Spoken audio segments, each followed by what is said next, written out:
Alhamdulillah di sini saya akan membacakan rangkuman materi mata kuliah Islam Budaya Jawa. Islam masuk ke Indonesia, terutama di Pulau Jawa, didakwakan oleh Wali Songo menggunakan kebudayaan Jawa seperti wayang, gamelan, dan sebagainya. Budaya, apa itu budaya? Budaya merupakan suatu cara hidup yang berkembang dan dimiliki oleh suatu kelompok dari yang diwariskan dari generasi ke generasi. Bentuk budaya meliputi sistem agama, politik, adat istiadat, bahasa, dan sebagainya. Jawa sebelum datangnya Islam dan sebelum Wali Songo menyebarkan agama Islam, kita mendengar istilah animisme, kepercayaan animisme, percaya pada roh-roh leluhur, sedangkan dinamisme percaya kepada benda-benda yang memiliki ruang. Jauh sebelum Islam datang, tanah Jawa dulu mengenal satu agama, yaitu Kapitayan. Kapitayan merupakan ajaran yang utamanya Sang Yam Toyo yang bermakna Hampang Suwo. Mereka mempunyai ritual ibadah di sanggar, menyajikan sajen.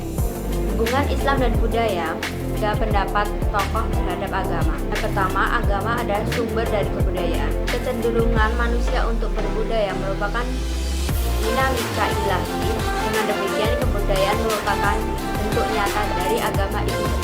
Hal ini selaras dengan kenyataan bahwa Al-Quran sebagai kitab suci memiliki peran dalam mengubah budaya karena memiliki fungsi sebagai produsen budaya. Contohnya, dulu di Arab, tradisi minum khamar itu hal yang biasa. Tetapi setelah Islam datang, menjadi hal yang haram. Yang kedua, agama dan budaya tidak ada hubungannya. Agama dan budaya itu sesuatu hal yang terpisah. Agama adalah suatu yang sakral dari Tuhan, sedangkan budaya karya dari manusia. Yang ketiga, agama sebagai salah satu unsur kebudayaan. Manusia itu mempunyai akal pikiran dan punya sistem pengetahuan digunakan berbagai gejala serta simbol agama. Ada tiga pendapat hubungan Islam dan budaya. Yang pertama, taslim, menerima. Islam sebagai agama yang menerima kebudayaan. Contohnya arsitektur masjid, mau atapnya berbentuk kotak, tidak masalah, yang penting berfungsi untuk tempat beribadah. Yang kedua, Islam mengubah kebudayaan. Contohnya, di Jawa ada tradisi nikah di kuburan, karena orang-orang menyembah roh nenek moyang yang sudah meninggal. Oleh Islam dirubah dari pemujaan roh nenek moyang menjadi ziarah kubur. Adapun sajen diubah menjadi sedekah kepada fakir miskin. Ketika Islam menolak kebudayaan.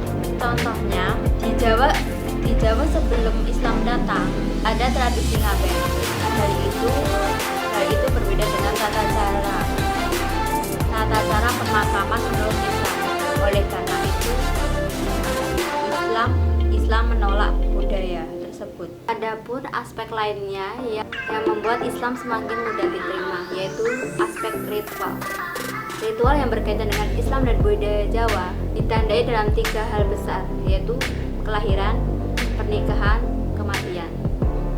Dalam budaya Jawa, tiga hal besar tersebut memiliki makna yang dalam karena terdapat simbol-simbol yang dalam bagi siklus kehidupan manusia. Dan tiga upacara besar tersebut dilakukan masyarakat dalam mendekatkan diri mereka kepada Tuhan dengan melakukan budaya adat mereka masing-masing. Dari sini bersatulah budaya Jawa dan Islam di Nusantara. Dengan adanya universalisme kebudayaan atau adanya kemauan membuka diri dalam berbagi kebudayaan di dunia didasari nilai-nilai kemanusiaan yang membuat budaya Jawa dan Islam dapat bersatu. Contohnya pada masjid lokal, arsitekturnya terdapat simbol-simbol budaya Jawa. Di sisi lain, terdapat masjid yang universal bagi umat Islam. Di antara budaya Jawa dan Islam terdapat istilah santri, priyayi, abangan. Santri merupakan orang yang belajar di pesantren, menggali ilmu agama dan menguasai ilmu keagamaan selalu mengamalkan ajaran Islam. Priai merupakan orang yang memiliki jabatan atau punya pengaruh. Abangan orang Islam yang tidak melakukan secara ketat ajaran Islam. Di Jawa ada istilah kejawen. Kejawen merupakan ideologi lokal Jawa, ideologi yang didasari oleh berbagai pengalaman mistik, sehingga pandangan hidup kejawen tidak terlepas dari praktek mistik. Wali Songo, dengan segala metode dakwah yang dilakukan, Wali Songo berhasil menjadikan Indonesia menjadi negara yang mayoritas beragama Muslim. Wali Songo juga mewariskan pesantren. Pesantren sendiri merupakan adaptasi dari pola kehidupan Hindu-Buddha. Para dakwah Wali Songo selaras dengan kebudayaan. Sunan Bonang misalnya, dalam beberapa literatur ada tradisi orang main gamelan di pelataran masjid. Orang akan datang sebagian dari hiburan sekaligus sebagai dakwah secara perlahan oleh Wali Songo. Dalam buku Atlas Wali Songo dikatakan ketika dakwah Islam ala Wali Songo di Jawa, keberadaan paham Sufisme bersifat terbuka, luas, dan adaptif dalam menghadapi agama selain Islam. Jadi pada saat Wali Songo menyebarkan Islam di Indonesia, dilakukan dengan pendekatan sofistik yang terbuka dan adaptif, lebih mudah diterima. Jadi lebih mudah diterima. Sekian ringkasan materi dari saya, semoga bermanfaat. Wassalamualaikum warahmatullahi wabarakatuh.